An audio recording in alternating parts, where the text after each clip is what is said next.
Well, that sort of, of happens with the cancel culture, doesn't it? yeah. You don't want to. You just, people don't want to hear you, or they think you're not worthy. People who work at a publisher, in this particular case in America, people who work at publishing companies will say, "We should not publish this person because I don't agree with, their values or whatever." I just think that's incredibly close-minded and tiresome and limiting.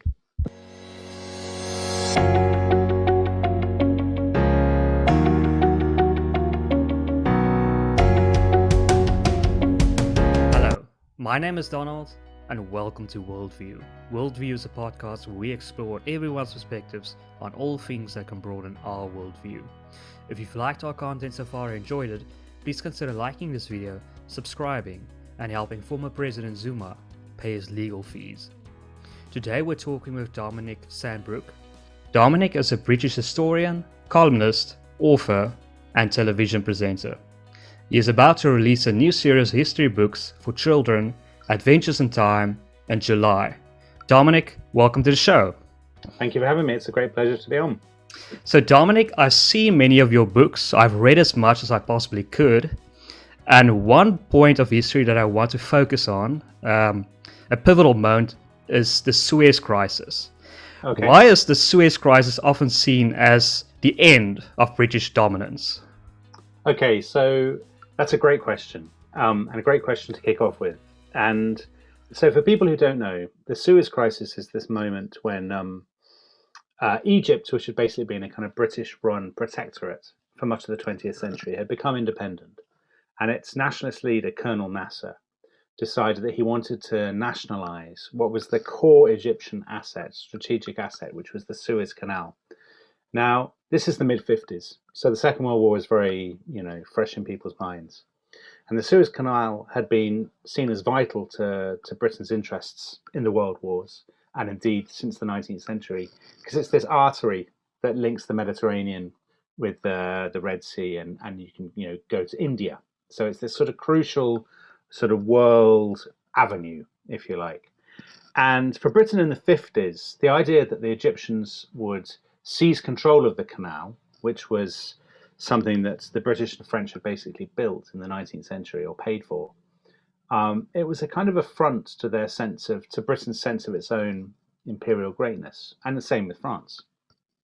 So what basically happens is that the British and the French cook up this scheme where they'll basically encourage the Israelis to start a war with Egypt, and then they will intervene in the sort of pretense of peacemaking, and they'll be able to send troops and secure the canal and regain control of the canal.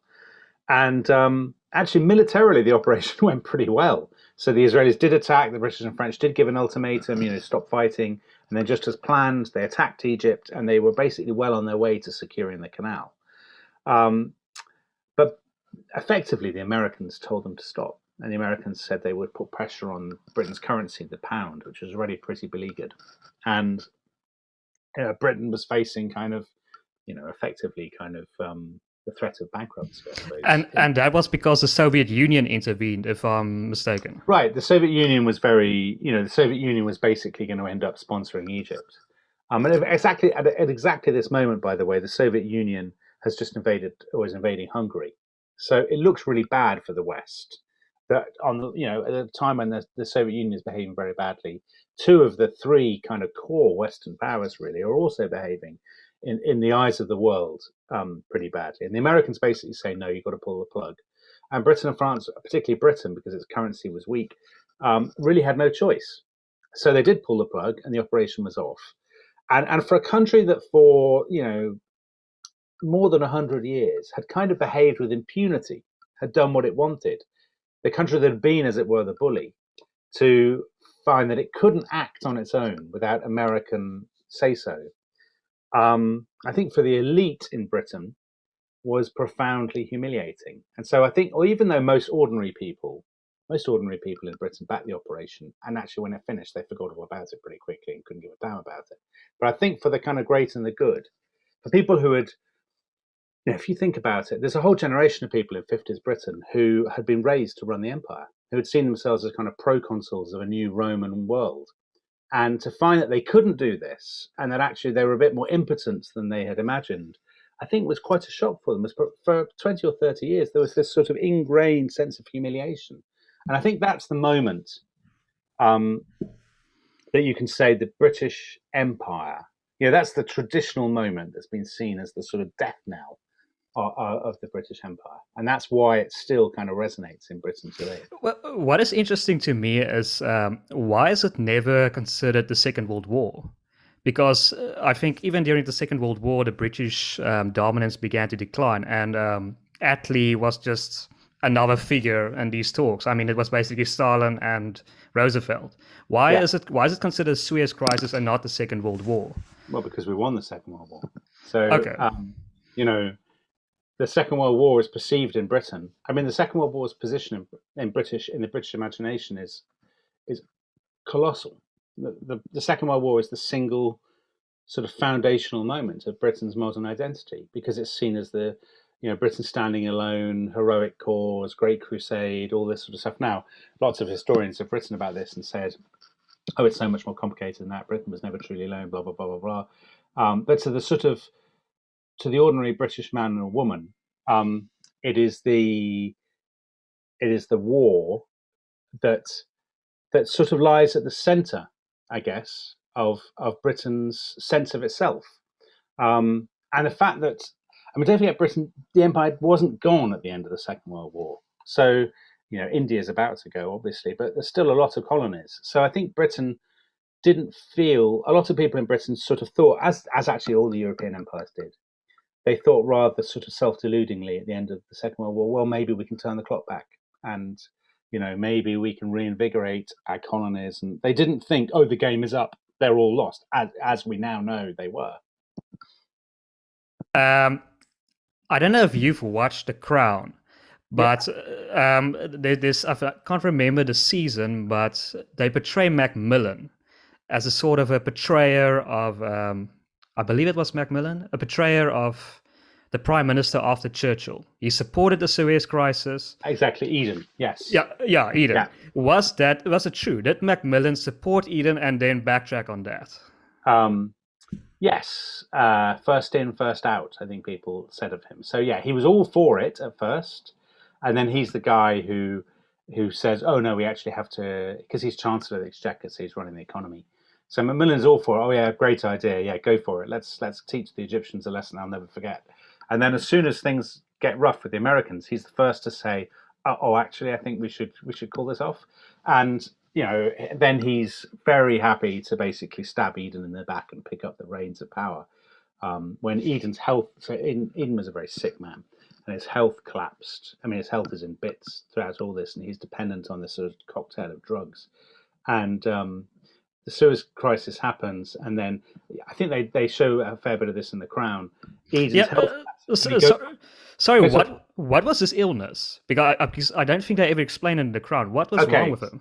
So he had various sort of stomach issues in the 40s, and I think it is, and he'd had operations that had gone. It was that classic story of when you have one operation, the operation goes really badly wrong, then you have to have another operation to fix the first operation, and then basically you're into this saga of endless operations.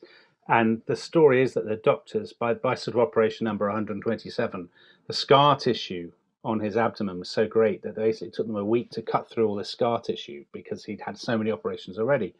So he's in pain. He's taking all these sort of stimulants and stuff.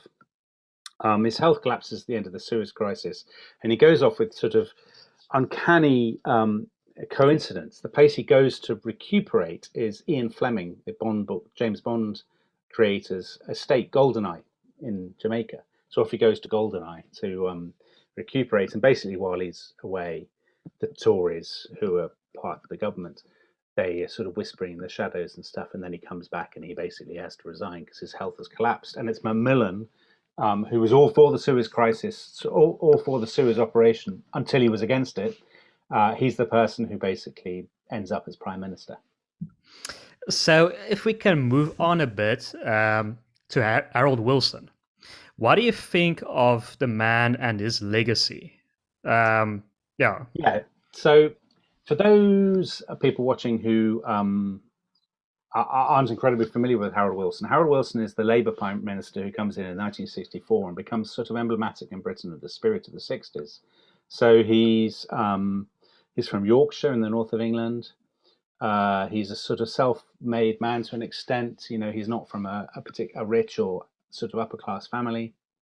Um, Wilson is, I guess you can see him as a kind of early version of Tony Blair. Um, so he's a modernizer. He seems youthful. I mean, he doesn't seem youthful to us, but he seems youthful to them. He tries to associate himself with the Beatles and stuff, and he's all about kind of remaking Britain in what he calls the white heat of the technological revolution. So basically, if you think of Britain in a very crude way, Britain in the 50s is this sort of very tweedy, old-fashioned, incredibly sort of conservative country.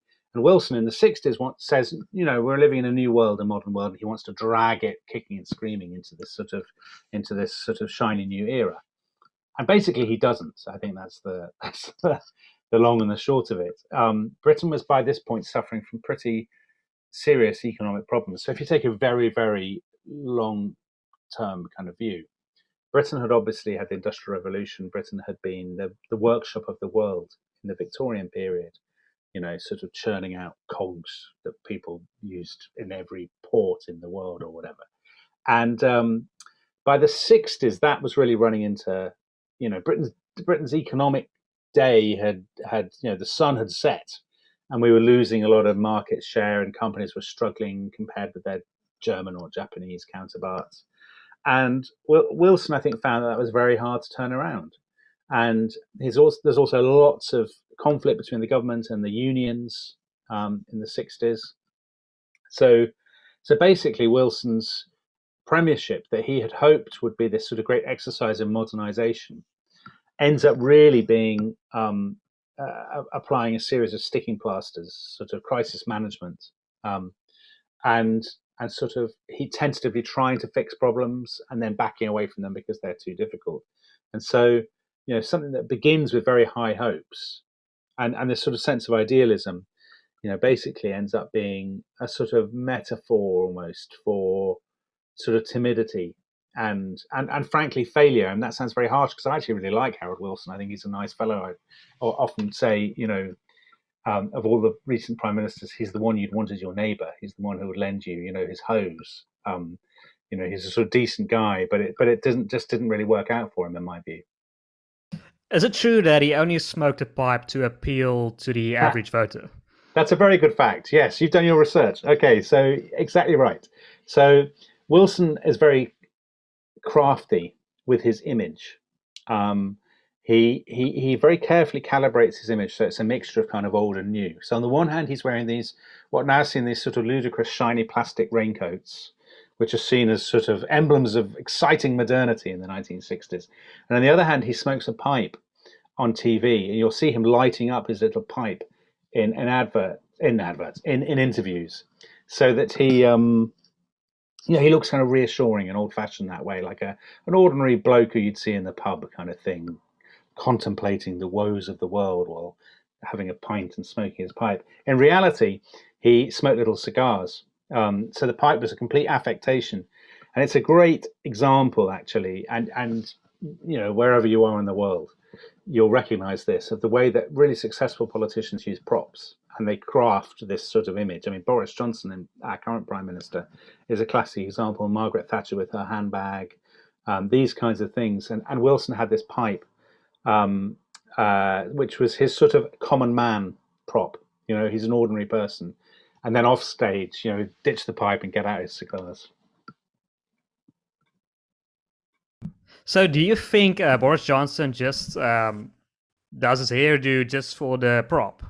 Of course, yeah. I mean, the great thing about Boris Johnson is such a fascinating political character because so much of it is an act. But one of the weird aspects of the act is that he doesn't disguise that it's an act, if you know what I mean. That you're all kind of in on the act, that you all know. I mean, this is part of Boris Johnson's almost his sense of politics and of history and of life, that everything is a great joke, that earnestness and seriousness he sees as suspect, and that life is a kind of black comedy, and that he will, that if you he's joking and it's an act, and he knows that it's an act, and so on, and it's just this sort of hall of mirrors almost. where the real Boris Johnson or authenticity is not part of the, it's kind of not really part of the equation. There's a great story that a British broadcaster tells about Boris Johnson giving a speech, and I think it's a real key to his persona, giving a speech at an awards ceremony. So Boris Johnson arrives late at the awards. He gets up to give the speech. This is before he's prime minister. It's some incredibly boring industrial awards. They've made the best, I don't know, washing up liquid or something. And so he gets up and his hair's all in him. He does his hair before he gets up, and then he sort of says, "It's a great, enormous pleasure to be here at the," and then he forgets what the awards are. And it's all an utter shambles. His speech is written on and the guy who was watching him said, "It's amazing how he's carried it off. He's turned up utterly unprepared." And the audience think it's hilarious and they love it. That he doesn't know what the awards are for and all this. Then a year later, the guy went to another awards ceremony for something completely different. Once again, Boris Johnson was doing the thing, and he did exactly the same performance, word for word. And it was all planned, and that's the sort of interesting thing. He's one of these people. There used to be, Winston Churchill used to practice his spontaneous remarks for hours in the mirror, so that his quips, so that they would appear. And I think Boris is the same way. And Reagan had what do you call it? Notes. All his jokes were on notes, and yes, exactly. All his jokes were prepared. That's the thing. It's the sort of appearance of spontaneity and of improvisation and authenticity, but it's all carefully manicured. I think that's what's so fascinating about politicians. And I think they carried off because I think people in general consider politicians as a joke anyway. So it's not a big deal. It's Well, I think with Johnson, we had a long period in Britain of politicians who were very earnest and stage managed, and desperate not to put a foot wrong, always keen to say the right thing. I mean, Gordon Brown, who was our prime minister at the end of 2007 to 2010, he famously in an interview refused 10 times to name his favorite biscuit, his favorite cookie, because he didn't want to give the wrong answer. Well, that wouldn't be a problem for Boris Johnson. I mean, he would immediately give you some sort of rumbustious biscuit-based reply. And I think people, particularly people who are not interested in politics and who see politicians as annoying and corrupt and suspect, they love all that. They lap that up. So if we can just quickly return to Wilson, he was considered a spy by some individuals in the UK. Yeah. That turned out to be false. It did turn, and he thought the South Africans were spying on him. Oh. So yes, so there's a whole weird sort of subgenre of stuff about Harold Wilson. So it's true, Wilson had visited the Soviet Union on a sort of trade delegation in the late 40s, I think, and MI5, our sort of security service, had opened a file on him, as they did a lot of people, particularly Labour politicians who had any kind of links with the Soviet Union. They kept this file open. I don't think anyone, I mean, some cranky kind of people did say, "Oh, Wilson's a communist agent," and I think part of the reason they said that was that Britain was running into a lot of trouble during Wilson's time, economic trouble. So it became an easy scapegoat to say, well, the prime minister is a KGB agent. That's why, the economy's in sort of going down the tubes. I mean, this was obviously nonsense. But the weird thing is that Wilson knew about it, and it played on his mind. So he had two kind of conspiracy theories of his own. He wasn't a spy, but he believed that other people thought he was. And he had two kind of theories of his own. One was that the British security service was spying on him, which actually, there's some elements to it that probably they're at least monitoring him or keeping an eye on him. So he believed that they had bugs and stuff in the Downing Street portraits and kind of secret cameras and things. And towards the end of his time in office, when frankly he was losing his marbles a bit, he would sometimes take his ministers into the toilets and turn on the taps. So he'd say, we're being listened to, and they'd think, the prime minister, the minister is mad, that he thinks this. And the other theory he had was that the South African intelligence was spying on him and had infiltrated Britain. But I wouldn't be surprised if that were true, because we've spoken to Lord Peter Hain, and he was framed. He said by the the National Party. They tried to Yeah, actually, they set up an entire crime incident and tried to implicate him. And it yeah. Well, there resulted you go. from, You see, so Britain and obviously South Africa were close. I mean, their politics were closely entwined in many ways, and Wilson had always been he'd been critical of the South African government. He'd been critical of apartheid. He had this ongoing rift with Rhodesia, which had unilaterally declared independence when he was prime minister. And there's no doubt that the South African government was did have people in London who were trying to discredit anti-apartheid activists and so on. So I think what the problem was that Wilson attributed them with more power than they really had, and he started to almost dream up. He claimed that he was constantly being burgled and that people were stealing papers from his office, and this must be the South Africans. I mean, I think I'm right to say it was called the Bureau of State Security, BOSS. I think boss is a very bad yes. moniker for an intelligence agency. It kind of makes you sound like the baddies. Yeah, so these things, which were just a part of political life, and you just had to kind of get on with it, as it were. But they started to assume greater and greater importance in Wilson's mind. And by the time he left office in 1976, he was spending far too much time thinking about all these conspiracy theories rather than concentrating on the kind of nuts and bolts of government. So, okay, so he was probably not a spy, but No. who were found to have been spies, like definitively, who were spies of the Soviet Union in the UK? Do you know? Yeah, of course. Yeah, I mean, famously the Cambridge spy ring. So, these guys who are upper class, very well educated.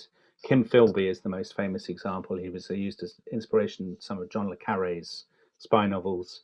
So there were people in the British kind of intelligence world who were communist agents, but they were most effective earlier. So we're talking about the 1940s, really, when they were handing secrets to their kind of KGB handlers. But by the 60s and 70s, I don't think it's actually as important. What the slightly confusing thing is that the stories actually only really come out afterwards, so that it appears at the time. And I think again, this goes back to the point about things were going badly for Britain. So then you have these revelations about spy scandals that are sort of 20 years old. So it appears to people that the place is full of spies. The person sitting next to you on the tube is a secret communist agent, and this was obviously not true at all. But it created this sort of general impression of Britain. You see it if anybody, you can watch them on YouTube, the sort of BBC adaptations that were done in the 70s, the John le Carre spy stories. And they're shot through with this kind of sense of shabbiness and seediness and kind of defeatism that was very sort of redolent of what the British elite thought of themselves and their country in the 70s. Yeah, Dominic, is your mic attached to your earphones? Because I think it's scuffing your. Oh, I'm so sorry. No problem. I'll just so now it should be a bit. I get too excited, and it kind of bangs against my shirt. So if we can move on to Thatcher, what do you think of Thatcher's portrayal in The Crown? Because she came across to me as very stiff. I mean, I'm a great fan of Thatcher, and I've watched many of her debates and interviews, but she's not. She is quite a social person. She's not as stiff as she is portrayed in The Crown. Yes, I think. So just on The Crown, I think The Crown's portrait of Mrs. Thatcher, actually, I didn't really go for it. I thought it was so mannered and so obviously kind of Gillian Anderson putting on her kind of Margaret Thatcher voice and all that. It didn't feel to me like a real living, breathing human being. It felt like a caricature, to be quite honest with you. So I thought it was much weaker than the portraits of the Tory politicians in the 50s with which The Crown started, which I thought were actually pretty good. And that's partly because I suppose when you're doing Margaret Thatcher, you're kind of in the shadow of her.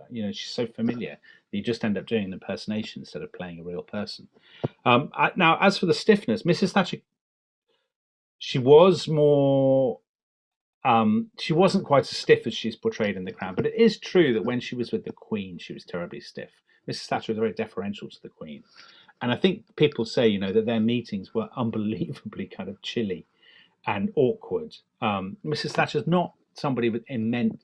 social graces, and she's also somebody who's very much used to being the only woman and the kind of star of the show. So in her cabinet meetings with her ministers, she's the only woman, and everybody defers to her. And then when she's with the monarch, the dynamic is sort of unfamiliar to her. And people in Buckingham Palace said, she would go and they'd never seen anybody do such enormous, deep, long curtsies as she would do to the Queen. So there's a sort of element of truth in the Crown's portrayal, but I think it's so exaggerated that I found it quite hard to watch, actually. And that period before she came to power, the winter of discontent, was it really as bad as it's portrayed? Like the electricity blackouts, the garbages being lined up in the street. I mean, it almost sounds as bad as South Africa. Well, it was like that. I mean, that genuinely did happen. And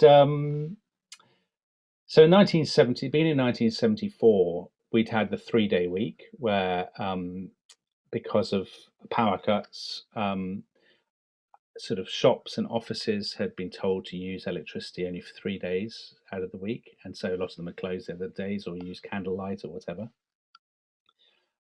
We'd had a succession of strikes in the 70s, 2 miners' strikes, both of which the government had lost and the miners had won, effectively. And then at the end of the 70s, we had what was called the Winter of Discontent, where basically all the public sector unions went out on strike against the Labour government, not a Tory government, against their own parliamentary representatives.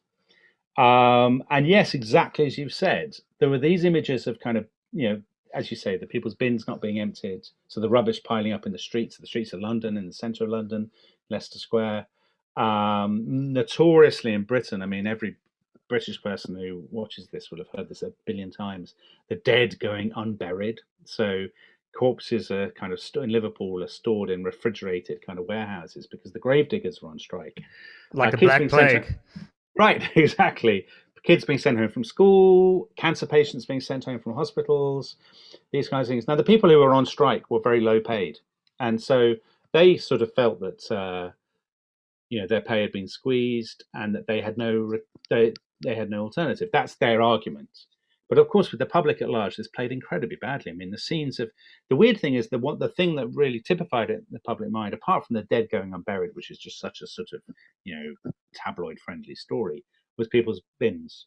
I always think British people, they care about dogs and horses and emptying of their rubbish. And the emptying of their rubbish probably looms the largest. And if it doesn't happen, that's curtains for a government. So these images of the bins being sort of unemptied absolutely hobbled the Labour Party for the next 18 years. And so it was against that backdrop that Mrs. Thatcher arrives in 1979. And her big message is, we have been in decline since the Second World War, and I will reverse it. I have a plan. I will do it, and I will do whatever it takes. And I think by 1979, enough people believed that message and were just sick of what they saw as the sort of saga of incompetence, that they were prepared to take a chance on the one thing that a lot of people thought would be unthinkable, which is a woman, of all people, as Prime Minister. And so in she comes in 1979, and then the weird thing is everything gets worse for the next few years. So she doesn't reverse it overnight. So the trajectory of her premiership is this sort of great narrative where it appears that she's basically plunged the country into an utter abyss, and then she comes out of it the other side. Do you think some have said that she won the second election because of the Falklands and the split of the Labour Party into the Social Democrats? Is that a legitimate criticism? If it wasn't for those two events, would she been re-elected? So the short answer is she would have been re-elected. I think the Falklands War and the split in the Labour Party between the kind of the majority of the Labour Party and then a small, more moderate, sort of more centrist faction that formed the Social Democrats. Both of those things definitely happened, and both of them helped her, I suppose. But I think she was always going to win a second term anyway, because, frankly, the country was very divided, but there weren't enough people who had lost out. So some people definitely lost out in her first term in office. Unemployment shot up massively. So Britain had by far the highest unemployment of any sort of major industrialized country. I mean, Britain was the absolute object lesson to most other countries in how not to manage your economy, or so it seemed in the early 1980s. But frankly, only 1 out of 10 people was unemployed, and the other 9 out of 10 were in work. And for lots of them, life was getting better. And I think a lot of people, because of the saga of disasters in the 70s and so on, a lot of people, frankly, accepted Mrs. Thatcher's justification that this was shock therapy, and it was the only thing that could reverse Britain's decline. So that's she says basically, I mean, she says it again and again. I'm like a doctor who, with a patient that has been neglected for far too long. And the only way I can get the patient back on his feet is to give him this incredibly harsh medicine. And a lot of people bought that argument. So I think she was always going to win in 1983. The Labour Party had swung massively to the left. And it basically, in my mind, and I think probably a lot of other historians, had made itself unelectable. The public were never going to back a party that was going to scrap Britain's nuclear deterrent, effectively pull out of NATO, massive nationalizations of businesses, abolition of the House of Lords, pulling out of Europe, all these radical changes at once. Nobody was ever going to back that. So I think she was always going to win in 1983. But of course, winning the Falklands War in 1982, made it much easier for her because she's transformed overnight. Yeah, makes a landslide. But it also works as a very convenient get out for her critics, because then instead of basically asking themselves the hard questions of, why is she popular and why have we failed to beat her, they can just say, oh, the public are idiots, and they just were swayed by the Falklands War. I mean, this is I think, a constant problem for the sort of, well, frankly, for the sort of British left. And it has been, to sort of always look for excuses and to say, well, the public have been brainwashed yet again, this kind of thing. The public have been deluded by kind of bread and circuses or by foreign wars or whatever. And the Falklands is the classic example of that. Mrs. Thatcher won because people genuinely preferred her to the alternatives. But it was easier for people to say, oh, it's just because of the war. But I think she would have won anyway. I believe it was Neil Kinnock that said he wished he had a war that would propel him to the prime minister position. He said, I think he is of the position that she only won because of the Falklands War. Yeah, I mean, I don't think that's right. I think she would have won anyway. She probably wouldn't have won by as great a margin. But I'm, the polls were beginning to move back in her direction even before the Argentines landed on the Falklands. I think the Falklands War definitely gave her a new part to play, if you like, of the sort of patriotic hero who had led her country to victory against the odds. That was how her supporters portrayed her as sort of Britannia incarnate.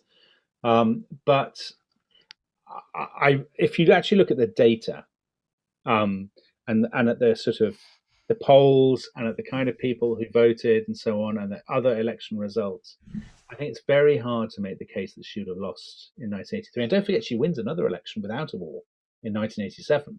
So, I mean, it's not like she needs wars to win elections. She's perfectly capable of winning them without them. So, Arthur Scargill, what is your opinion of the guy? And it's a common conception that he was a bit outmatched by Thatcher. Thatcher outplayed him. Is that true? Was he not really a match for her? Yeah, your knowledge of British politics is very impressive, I have to say. So Arthur Scargill, yes, he's the leader of the National Union of Mine Workers. So after Labour have lost these elections, they've lost in 79, they've lost in 83. Scargill, who's the sort of leader of the miners, who's a Marxist, is a card-carrying Marxist, he basically says, we're going to have to break this Tory government through industrial action, not through sort of the ballot box. And Scargill has become the miners' union leader at the sort of in the early 80s, and he's made it obvious from the beginning that he wants confrontation with the government. And actually, his members don't really fancy that. They don't want to give him it. So he makes these series of attempts, but they don't vote for it. But then in 1984, the government announces plans to, or the Coal Board, which is basically working for the government, announces plans to close a lot of pits, and this is the trigger that he needs. But he makes a catastrophic mistake at the beginning of the strike that I think made it impossible. Even though the miners' strike was the longest strike in British history, he made a big mistake, I think, at the beginning of the strike that hobbled him throughout, which was he didn't call a national vote a national ballot. What he did was he said, we don't need one. Each area can just decide to join the strike. And if we have it as almost a series of area decisions rather than a national decision, then we won't need a vote. And he does that because I think he's frightened he'll lose the vote. But from that point onwards, the miners were always divided because some of them didn't want to go out on strike. So some areas didn't do it. So then you have this incredibly bitter confrontation for a year between the miners and the government. But yeah, Scargill was a charismatic speaker. He had great appeal to some of his members. The problem was he wasn't a very good general. So it's folly to start a strike in the spring rather than the autumn, because in the spring, the summer is coming and people don't need as much coal. So your stranglehold is not as powerful. Also, the government has spent years they knew this was coming, you see, because he basically issued so many threats. So they'd spent years building up coal stocks. So they had massive kind of piles of coal. So if the fact the miners weren't digging out any more coal wasn't a problem because they had these huge stockpiles. So again, I think that was a great tactical mistake. And I suppose the third thing and the biggest thing was that so much about politics is it's a fight for the centre ground, isn't it? It's a fight to say, I'm the voice of common sense, you're the crazy weirdo. And Mrs. Thatcher, divisive and abrasive as she was able to pose, I think, by and large, as the voice of the kind of silent majority in the miners' strike. And Scargill was too abrasive. He was too radical to win over, as it were, Middle Britain, people who didn't care. They blamed him and his violent tactics rather than blaming Mrs. Thatcher and the police. So he kind of lost the battle for public opinion. And I think at that point, when he had a divided miners' union, when the government had all these stocks, and when you've lost the battle for kind of the centre ground of public opinion, then he was always facing an impossible task. So you mentioned the silent majority. I know you've also written a book about Nixon and American politics during that period. Yeah. What led to his sweeping re-election victory in 1972? Because that came as a shock to many people that he basically steamrolled all the states. What was that victory about? Well, that's a great question. Golly, you've given me a good workout here, Britain and America. So Nixon's appeal. I mean, Nixon was because of the way his premiership is, it's still stuck in Britain, but because of the way his presidency ended, Watergate, he ends up being undervalued, I think, as a sort of pioneer of the populist conservative politics that we actually are very familiar with right now. So Nixon had won in 1968 as the law and order candidate, claiming that he had a secret plan to end the war in Vietnam, so secret he couldn't tell anybody. And in his first 4 years, they'd been very controversial, and yet, I think the left, again, his critics didn't realize how much they were playing into his hands with the anti-Vietnam War demos and so on. They actually often put off a lot of people in the sort of center ground of American opinion. And then in 1972, you have that writ large, and the Democrats nominate George McGovern. And McGovern's actually a very brave man. He's been a bomber pilot in the Second World War, very admirable man in tons of respects. But he basically is on the sort of much more liberal wing, so Bernie Sanders-ish wing of the Democratic Party. And he ends up being associated with a lot of kind of radical campaigns. So he's seen as the people say he's the candidate of the 3 A's: acid, amnesty for people who've dodged the Vietnam War, and abortion. And that's not a great image for a candidate in early 1970s America. And Nixon, he says, I'm the candidate of the silent majority. If you pay your taxes, work hard, obey the rules, blah, blah, blah, blah, then I'm for you. And so he sweeps basically the nation in this crushing landslide.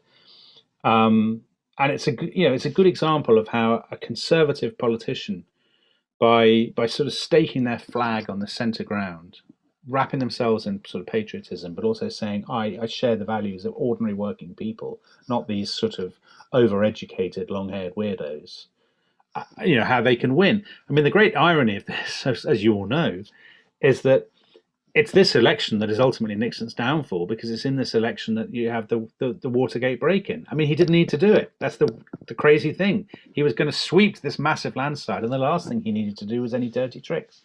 But obviously, Nixon's own demons, the fact that he was so paranoid about defeat and about being, he remembered that he'd been beaten by Kennedy, and he was so desperate to avoid that. That sort of drove him into this sort of saga of criminality that ended up bringing him down. So I recently watched a PragerU video. It's a conservative channel where they showed that Nixon was unfairly treated during Watergate. That, for example, President Johnson did the same, if not even worse. Is that a fair criticism? Was Nixon unfairly treated just because people didn't like him or the media did not like him? Well, that is a very tough question to answer, actually, because it's both true and not true. So the not true is Nixon definitely was, involved with the Watergate cover-up. He had definitely encouraged his campaign aides and so on to do illegal things. He was on tape saying, break into this, find out what's in the safe, all this sort of stuff. He's also on tape talking about getting money to pay off the Watergate burglars. It's absolutely, so he's banged to rights, basically. There's no doubt about that. I mean, there's no way you can argue those things away. On the other hand, it is true that previous presidents, Democratic presidents, let's say, had not been, paragons of virtue. It's true that Lyndon Johnson was no stranger to dirty tricks. I mean, the bugging, the taping equipment, just to give a tiny example, the taping equipment in the White House was installed under Johnson, not under Nixon. I mean, Johnson's very first election when he was, in Texas, there'd been all sorts of ballot stuffing. Nixon also probably had grounds to think that in 1960, when he'd made his first bid for the presidency against John F. Kennedy, that in 1960, there had been dodgy practices there, both in Texas and in Chicago. They say the cows voted in Texas for the Democrats. Exactly. So I suppose what you would say is this is par for the course in American politics to some degree. I mean, this is not, you can sort of faint about this and say how dreadful it is, but I mean, most hardened American polls knew this was how it worked. The other thing I would say, though, is that, in Washington in particular, people are not inclined to press this against, for example, the Kennedys in a way that they were against Nixon. There's a sort of element of elite opinion, if you like, in America that always thinks of Nixon as a parvenu, as kind of vulgar, as he's not as charming as Kennedy. And so Nixon, he never gets away with it. I mean, it's a dreadful thing to say, but he kind of looks like a crook. And, people love to pin all this stuff on him. So for his opponents, they're delighted by it. Kennedy, of course, who had, was no stranger to kind of illegality. But Kennedy has the kind of grace and charm and stuff that mean that people will forgive a lot of sins. I suppose it's a bit like, people will forgive, people don't. Bill Clinton was a charming, charismatic person. I mean, he behaved pretty abominably, but a lot of people were prepared to give him a free ride because they thought, Clinton is a bit of a dog, this kind of thing. But if he'd looked like Nixon, they probably wouldn't have given him the same leeway. So sort of personality in a weird way, I think, plays a part in these things. Yeah. If we can move it to modern times, there's a current movement to tear down statues and remove statues. Yeah. What is your opinion on that? Do you think there's a legitimate criticism to remove a statue because it's a racist figure, or? So I don't really have an opinion about statues outside Britain because I don't think I'm qualified to do so. But certainly within Britain, I'm pretty fanatical about this. I don't think they should come down at all. I like living in a country that has layers of history. I don't have what I think is the sort of, frankly, the kind of very almost naive and childishly idealistic view that your history or your public history should just be this pantheon of admirable saints. I mean, that's not how people are. That's not what history is. I love the fact that I walk through London and, I do a podcast called The Rest is History. with my friend Tom Holland, who's also a historian. I think has been on your show, and we recorded a couple of episodes a week ago. They haven't yet gone out, where we were looking at all the statues actually, and we were kind of chuckling about them. They're all of kind of Victorian generals and things.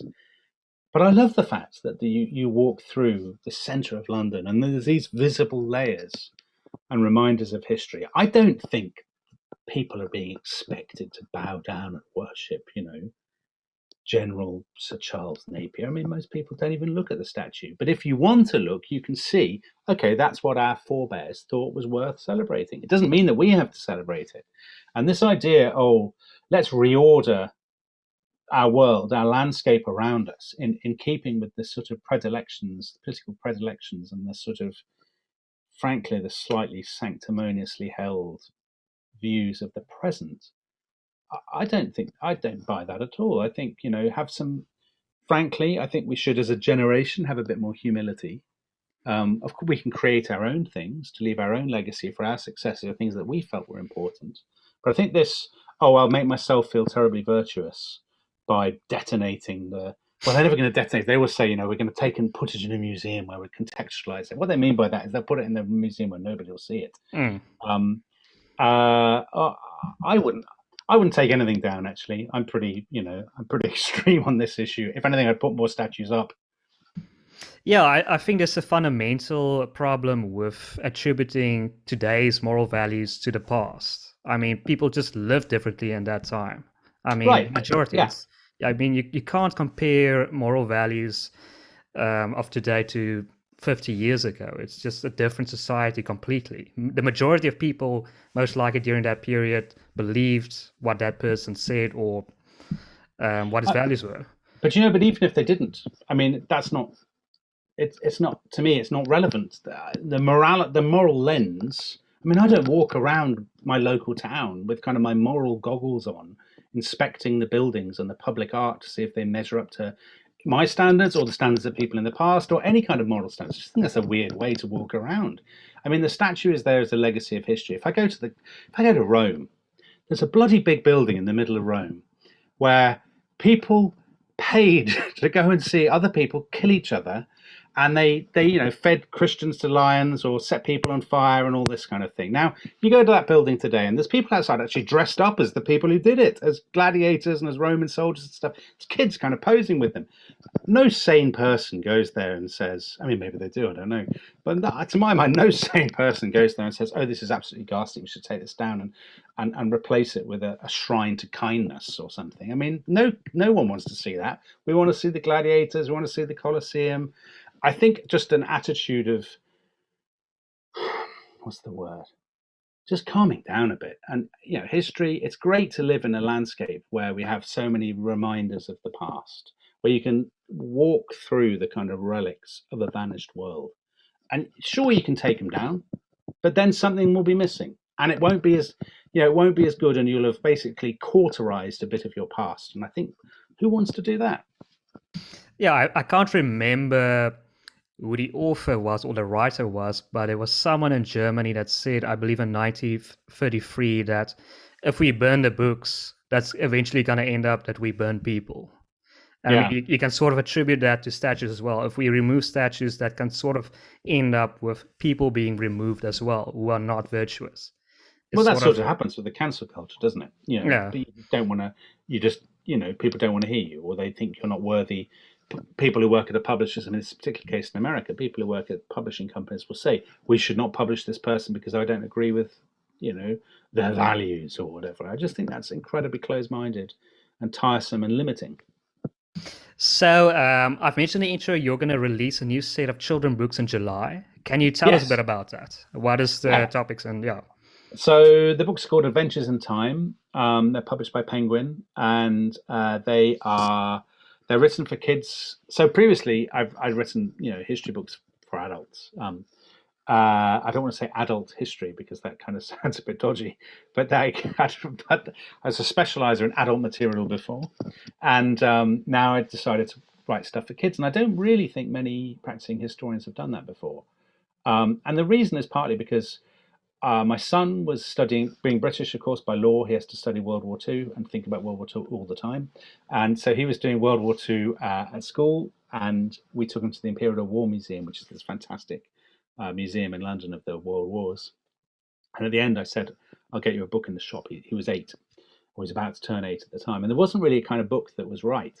And I said idly, somebody, I can't believe nobody's done this. And then the more I thought about it, the more I thought, well, I could do it. And you could have a whole series called Adventures in Time. And they'd be aimed at kids between the ages of about 8 and 12. And it'd be a rollicking story, great characters, exciting cliffhangers, all this stuff. All factual. So the characters are real people, and everything that they say is what they said, and everything they do is what they did. And actually, there's this great landscape there of stories. I mean, that's why anyone gets interested in history in the first place as a child. You get interested because you like the stories and you like the romance of it and the drama and stuff. And I thought I'd love to have a go at doing that, and actually to write something that my son might actually read.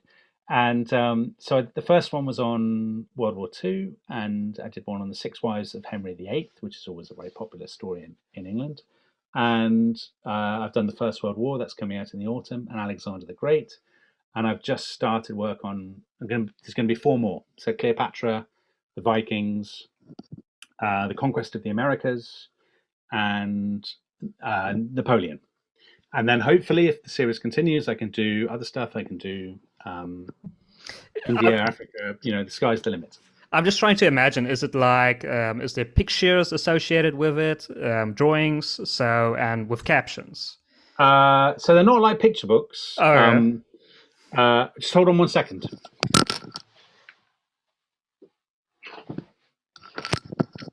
So, for people who haven't looked, this is the a proof, and you see it's like a real book. So there will be pictures, but it's like it's written in the same style. And for readers who are familiar, if you can read Harry Potter, you can read these. There are some illustrations, but it's a kind of it's a rollicking story, 300 pages, 20 chapters.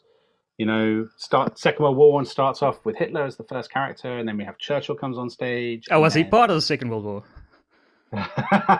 Who's that? Sorry. Hitler. No, I'm just joking. Yeah. No, well, I mean, you know a lot about 60s Britain, but I didn't know that you knew about 1930s Germany. But no, they were really fun to write, actually, because previously I'd written these incredibly sort of densely detailed histories of Britain, kind of almost sort of day by day in the 60s and 70s. And this was something much more broad brush. It's great to be Alexander the Great riding into battle, or kind of Spitfire pilots in the Battle of Britain or something. I mean, it's really good fun, and it was really fun to write them, thinking all the time, well, what does the child want? What's boring? What do they need to know? And how can I frame this in an exciting and readable and fun way? So yeah, that's great. I think a lot of people oftentimes use the excuse that, okay, I'm writing an adult book. That's just an excuse to make it complicated, and to make it for a child. It's you're simplifying it essentially. You're making something that's complicated more simple. And I think that is adult can read it as well. Why not? I mean, if it's simplified, I think it's. Well, I think part of the thing is when you're writing a book you're right. I think you can get lost in the intricacy. But you can also use the complexity as a bit of a shield. So that means you don't end up really saying what you think. You don't end up saying, what was the real cause of this? Why did such and such happen? Why did so-and-so behave in this way? Whereas you're writing for a child, the child doesn't want a lot of faffing around and, on the one hand, on the other hand. Which is what I've always spent all my sort of professional career doing from my PhD onwards. That's what you're sort of trained to do. The child just wants to know, why did the Second World War start? What did Hitler want? Who are the heroes? Crack on. So that's quite a fun way. I mean, you obviously try to introduce a bit of nuance. So one of the things in the Second World War book was to show, not all Germans, they're not the stormtroopers from Star Wars. There's more going on, and there's kind of resistance, and people have doubts, and all this sort of stuff. So it's sort of introducing that while you're still in a a child-friendly narrative, an exciting narrative. So that was really fun, actually, really fun. Yeah, no, this has been an absolutely fascinating and interesting discussion. I want to give you a last opportunity to plug, add, or say anything that you want to. Okay, well, if you like history, I think there are two things. First of all, pat yourself on the back because all sane people like history. But I think there are two things you should do. And one of them is you should try our podcast, The Rest is History. We have lots of good guests, but we do lots of fun things.